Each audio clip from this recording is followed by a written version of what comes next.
Panama খালের নিয়ন্ত্রণ পুনরুদ্ধার এবং গ্রিনল্যান্ড দখলের জন্য সামরিক শক্তি ব্যবহারের সম্ভাবনা উড়িয়ে দিচ্ছেন না প্রেসিডেন্ট ইলেক্ট ডোনাল্ড ট্রাম্প। মঙ্গলবার ফ্লোরিডার মার-আ-লাগোতে আয়োজিত সংবাদ সম্মেলনে তিনি বলেন, দেশের জাতীয় এবং অর্থনৈতিক নিরাপত্তার জন্যই ওই অঞ্চলগুলো আমেরিকার প্রয়োজন।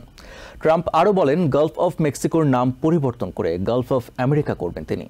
তার মতে সেটাই হবে উপসাগরটির উপযুক্ত নাম। সংবাদ সম্মেলনে ট্রাম্প ঘোষণা দেন, আমেরিকা জুড়ে নতুন ডেটা সেন্টার নির্মাণ করতে $20 বিলিয়ন বিনিয়োগ করতে যাচ্ছেন আমিরাতের ধনকুবের হুসেইন সাজওয়ানি। মার-আ-লাগোতে ইউনাইটেড আরব আমিরাতের ধনকুবের এবং ড্যামাক প্রপার্টিজের প্রতিষ্ঠাতা হুসেইন সাজওয়ানির সঙ্গে বৈঠকের পর সংবাদ সম্মেলনে কথা বলেন president elect Donald Trump. Trump জানান, তিনি নির্বাচিত হওয়ার পর দেশের জন্য অনেক ভালো কিছু ঘটছে। নির্বাচনে তিনি জয়ী না হলে এসব বিদেশি ব্যবসায়ীরা দেশে বিনিয়োগ করত না বলে দাবি করেন ট্রাম্প।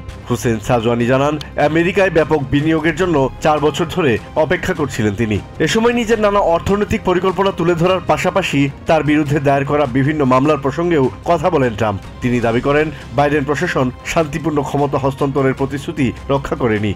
আসছে শুক্রবার সাজা ঘোষণার জন্য নির্ধারিত থাকা হাসমানি মামলার বিচারকেরও সমালোচনা করেন ট্রাম্প। পরে সাংবাদিকদের বিভিন্ন প্রশ্নের জবাব দেন প্রেসিডেন্ট ইলেক্ট। এক সাংবাদিক তাকে প্রশ্ন করেন, পানামা খালের নিয়ন্ত্রণ ফিরিয়ে আনতে এবং গ্রিনল্যান্ড দখল করতে তিনি সামরিক শক্তি ব্যবহার করবেন না এমন নিশ্চয়তা দেবেন কিনা। ট্রাম্প দাবি করেন যে চুক্তির ভিত্তিতে 1999 সালে খালটির নিয়ন্ত্রণ পানামাকে দেওয়া হয়, দেশটি তা রক্ষা করেনি। গ্রিনল্যান্ডের প্রসঙ্গে ট্রাম্প বলেন, আমেরিকার জাতীয় নিরাপত্তার জন্য অঞ্চলটি প্রয়োজন। ট্রাম্প দাবি করেন, অঞ্চলটিতে চায়না ও রাশিয়ার জাহাজ অবাধে চলতে দিয়ে ঝুঁকি তৈরি করেছে ডেনমার্ক। গ্রিনল্যান্ডকে আমেরিকার নিয়ন্ত্রণে আনার জন্য ডেনমার্কের ওপর উচ্চ শুল্ক আরোপেরও হুমকি দেন তিনি। একই সঙ্গে গালফ অফ মেক্সিকোর নাম পরিবর্তনের পরিকল্পনার কথাও জানান ট্রাম্প। ট্রাম্প আবারও কানাডাকে আমেরিকার স্টেট হওয়ার আহ্বান জানান। এছাড়া নেটো সদস্য দেশগুলোকে প্রতিরক্ষা খাতে তাদের জিডিপির অন্তত 5% খরচ করার আহ্বান জানান ডোনাল্ড ট্রাম্প।